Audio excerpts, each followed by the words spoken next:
Peggy 16.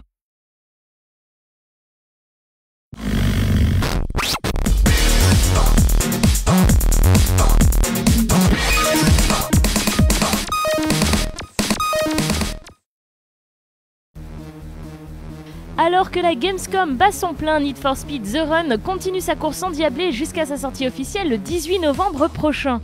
Je vous laisse découvrir en images le stand de la Gamescom, un stand blindé qui, pour le coup, carbure.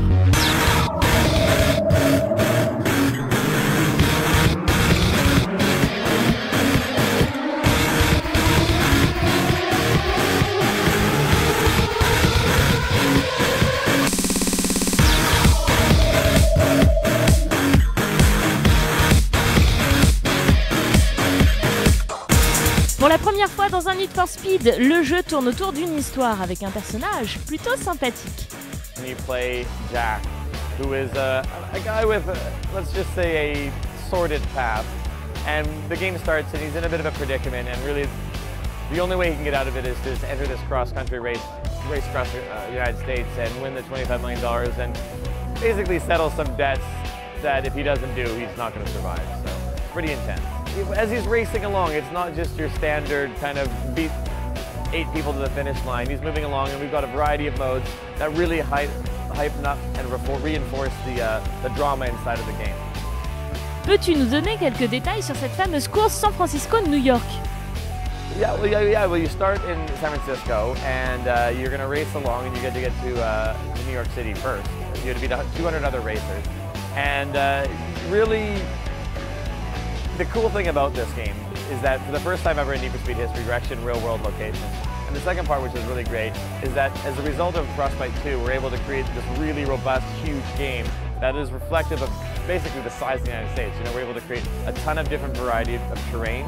So we've got everything from deserts to lush mountains to snowy mountains to lush forests, I should say, to cities and just a whole farmlands, a whole bunch of stuff.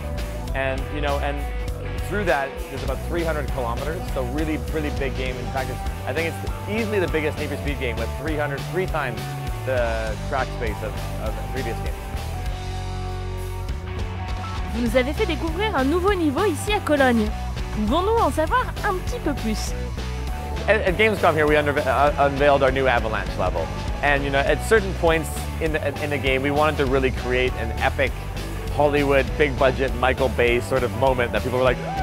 And you know, one of the ways that we were able to do that in this case is combine almost our little battle or a rival mode where you're battling against a driver. You've got the opponent car in the Avalanche game. It's an Audi R8, and then but we wanted to add up that and fuse it with sort of our survival mode where we've got, in this case, an environmental impact on the car, and there's an avalanche coming down.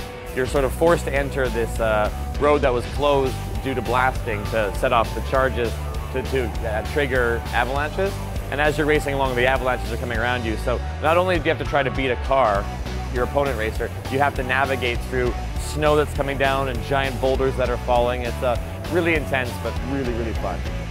Bah, au final, c'est un jeu d'action. Action in like a narrative-driven game is really core to what Black Box makes. You know, as I mentioned, we've got Underground, and Most Wanted, and all these sort of iconic Need for Speed games.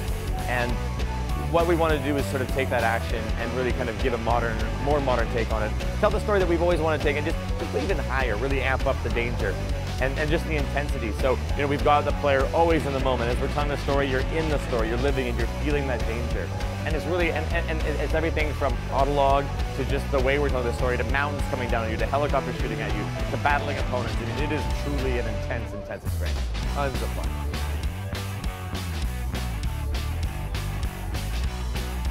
Pouvez-vous nous parler de la fonctionnalité autolog?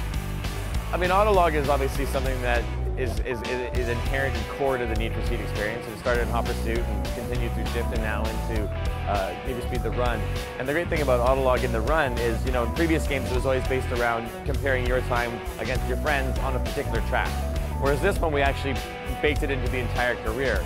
So while in the career you're beating 200 other racers to New York City, but we wanted to make the race more personal. So now you actually need to get to set the fastest time amongst your friends to New York. So it doesn't feel quite as lonely, and it really amps up the motivation and the danger as you're looking at it and you're racing. You're like, I won the race. and then you look down and you're like, ah, but my friend is still 2 minutes ahead of me. So now there's success inside the game, and then there's the bragging rights amongst your friends. So it really personalizes the game a lot, which is great. We can't wait for you guys to check it out. November 18th, it's on PS3, Xbox 360, PC, Wii, 3DS, and various mobile applications.